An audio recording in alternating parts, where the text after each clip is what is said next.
Hey guys, welcome to my YouTube channel. Ito guys, easy to fix yung necktie na necktie na natin, yung wedding necktie na sa uniform. Ito guys, paano gawin? Hindi pa madali lang guys, igaganito lang ninyo ito. Hindi pa nakakaalam. Tapos, pag ganito ninyo, yan lang nyo guys, dalawang ikot lang, ikot lang nyo siya ng dalawa. Ayan, paikot. Isang ikot.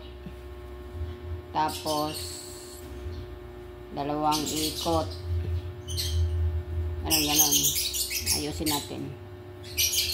Yan. Dalawang ikot lang siya guys.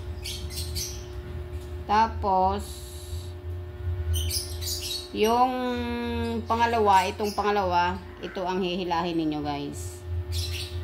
Kung paano madali maggawa ng necktie kasi minsan mahirap gumawa. Ayan na yan guys, daling-dali lang. Necktie na siya. Easy to paano gagawa ng necktie.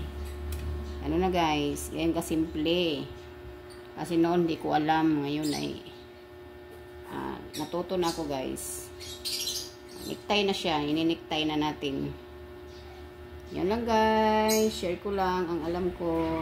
Thank you for watching.